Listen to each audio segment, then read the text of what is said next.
Je m'appelle Mariam Dabo et je vis à Massala. Avant que ce projet n'arrive chez nous, mes accouchements étaient très douloureux.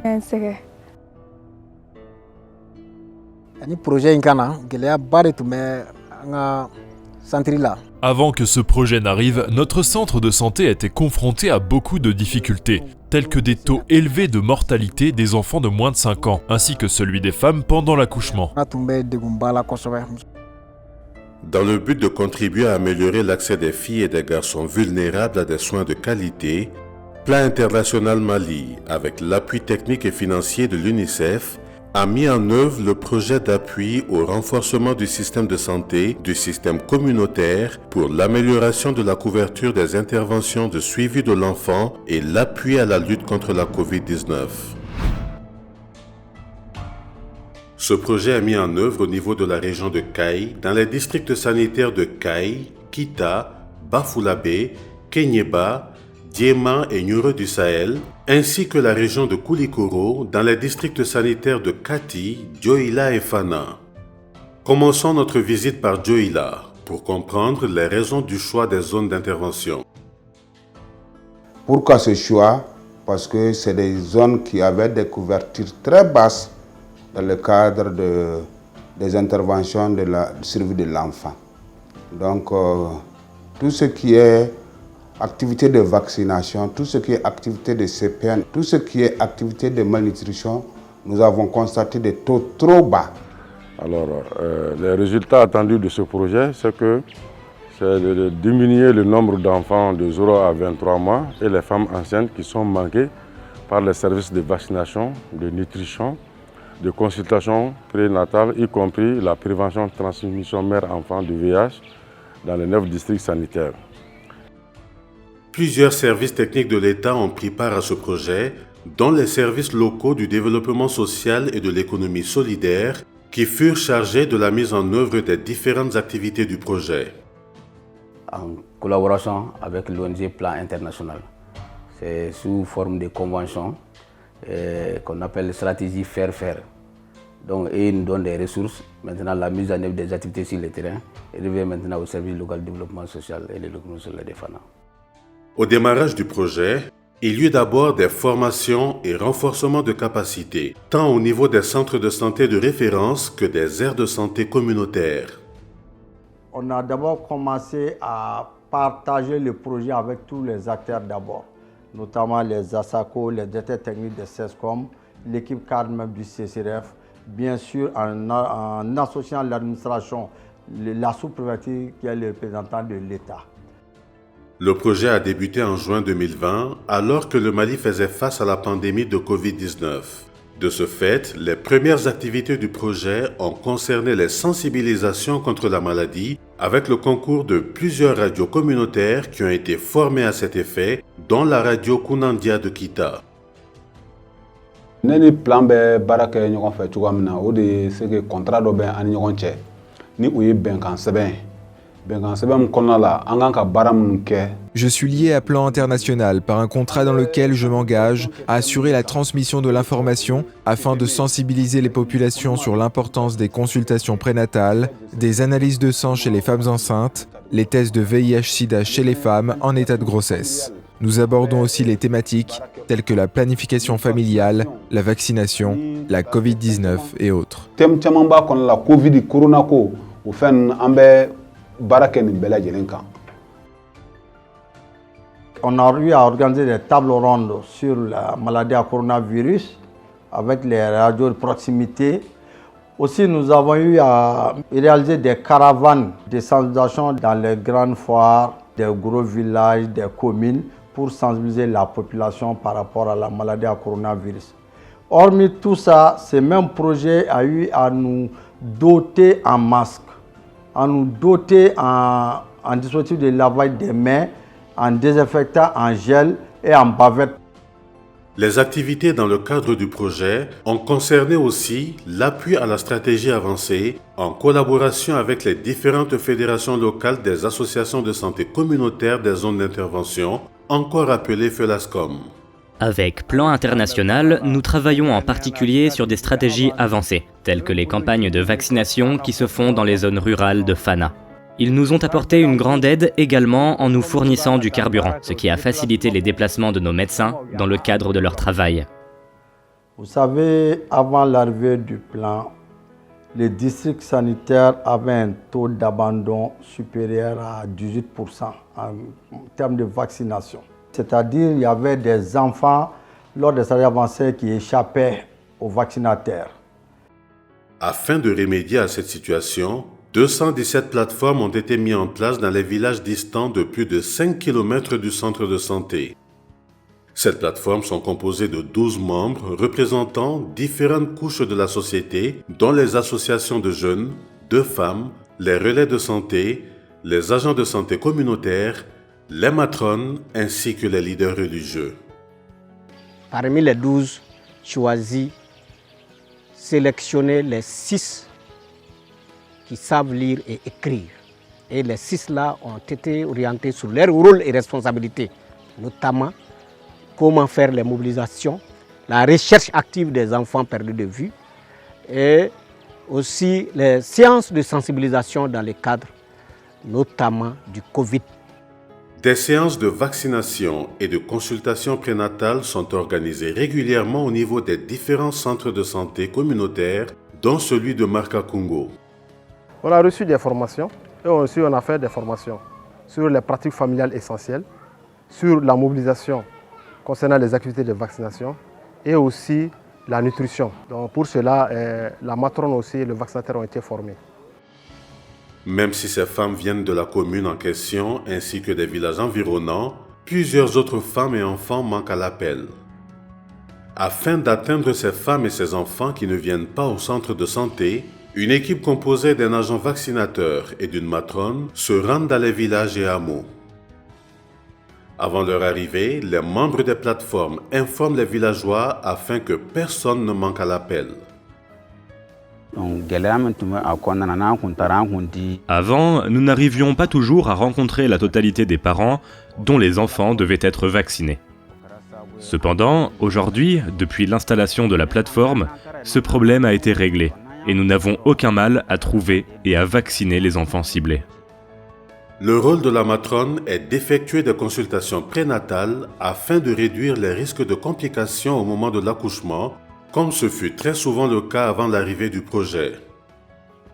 Parfois, lors de l'accouchement, il y avait des cas si compliqués qu'on était obligé de les évacuer vers le centre de santé de référence de Fana. C'était l'une des grandes difficultés que nous avions à l'époque. Mais l'arrivée de la plateforme a beaucoup atténué ces difficultés. Les consultations prénatales se font et les femmes suivent aussi les conseils qui leur sont donnés. Le taux d'abandon au niveau du district sanitaire de Fana est à moins de 10%, car le projet là couvre toutes les aires de santé du district qui sont au nombre de 22 fonctionnels aujourd'hui. Dieu merci, du début du projet, il y a environ 10 mois maintenant, voire 11 mois, nous constatons un changement par rapport à l'amélioration de nos indicateurs de vaccination et de CPN. Toutes les zones d'intervention du projet ne disposent pas de plateforme. Nous sommes à présent dans le district sanitaire de Kita.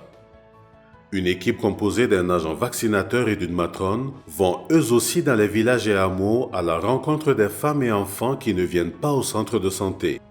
Mais comme ces villages ne disposent pas de plateforme, ce sont plutôt des relais communautaires, partenaires du projet, qui font la mobilisation communautaire.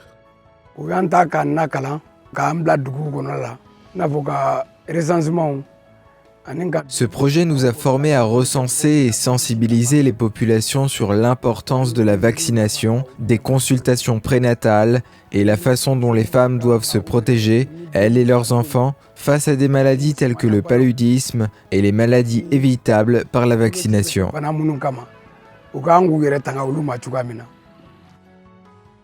Projet koni ye nafa do ana parce que an tun tɛ dugu dɔw sɔrɔ ka taa projet nali y'a to an bɛ ka se o dugu la. Ce projet nous a été bénéfique, puisqu'avant nous avions du mal à rallier certains villages. Mais actuellement, avec ce projet, nos déplacements ont été rendus possibles vers ces différentes destinations. Les campagnes de vaccination aussi ont considérablement réduit le nombre de cas de rougeole, de tuberculose et de méningite, contrairement à d'autres communes où les chiffres restent très élevés. Le taux de mortalité des enfants de moins de 5 ans a aussi considérablement baissé. Je connais un certain nombre de femmes qui ont eu d'énormes problèmes. Certaines ont subi la césarienne et d'autres sont mortes au cours de l'accouchement. Mais l'arrivée du projet dans cette commune a été un véritable soulagement, puisque certaines ne font qu'une seule séance de consultation prénatale et ne reviennent plus. Lors des séances, le conseil principal que nous leur donnons est de faire l'effort de faire régulièrement les 4 consultations recommandées. Nous leur expliquons que cela réduirait énormément les risques et difficultés liées à l'accouchement. J'ai suivi leurs conseils sur la façon dont une femme enceinte doit se coucher et s'asseoir.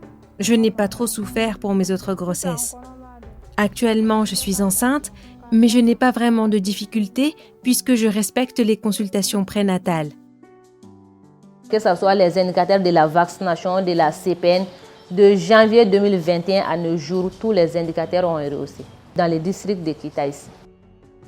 Au total, 10 871 séances de vaccination et de consultation prénatale ont été organisées.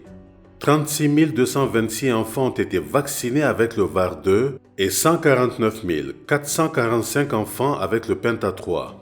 99 943 femmes ont été consultées en CPN1 et 42 373 femmes en CPN4 pour la plus grande satisfaction des présidents des FELASCOM partenaires.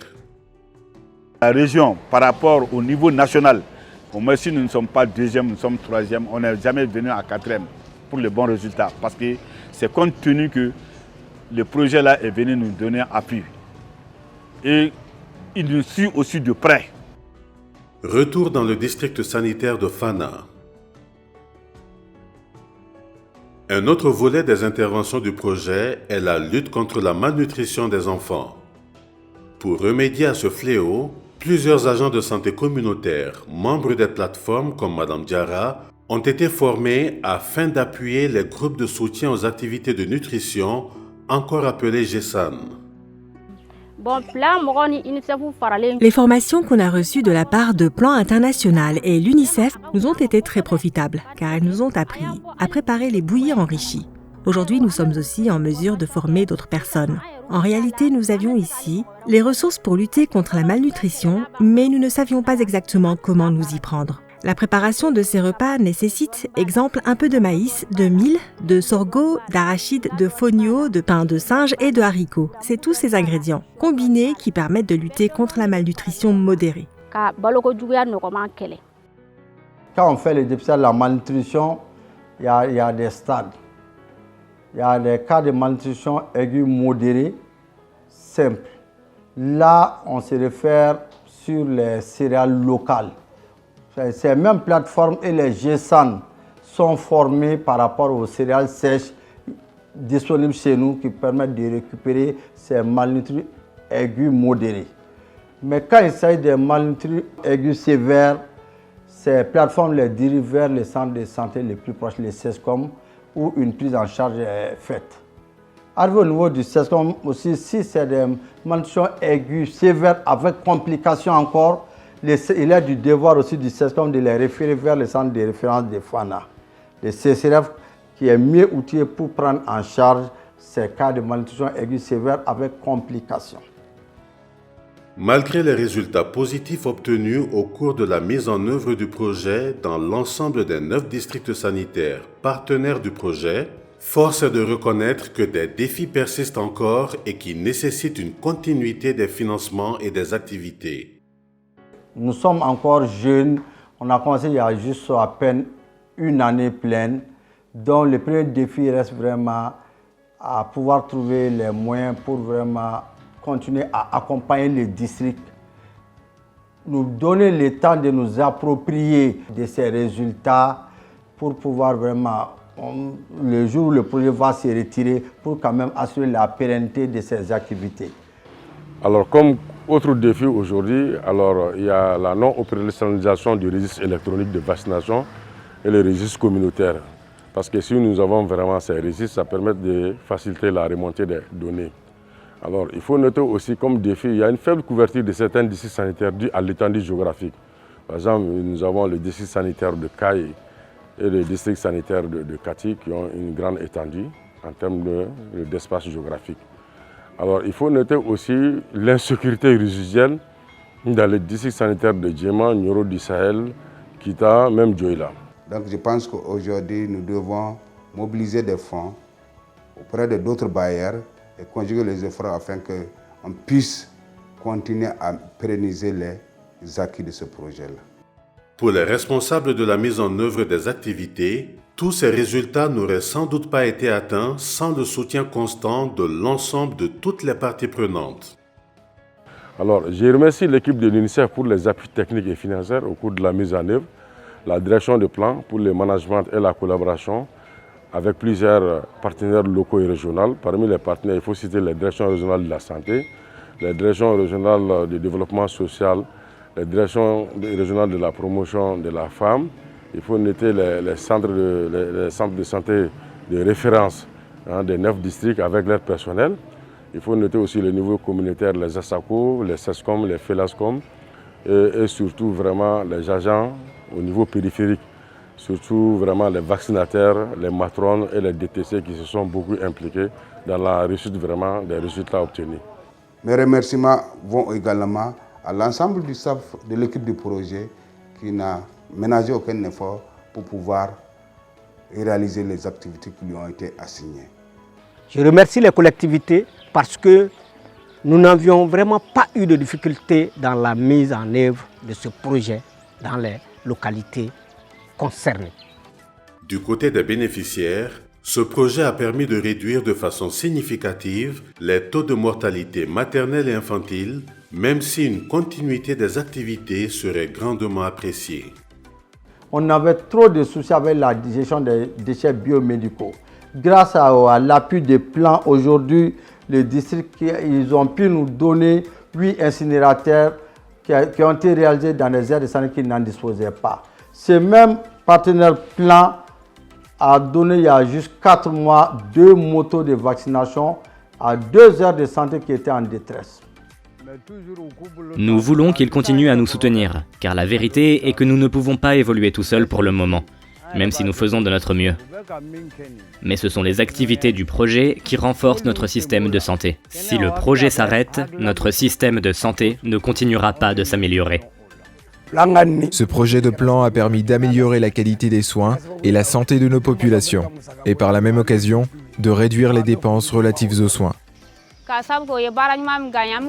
Nous les remercions pour l'excellent travail qu'ils ont effectué en nous aidant à lutter contre de nombreuses maladies sans oublier la malnutrition dans notre localité.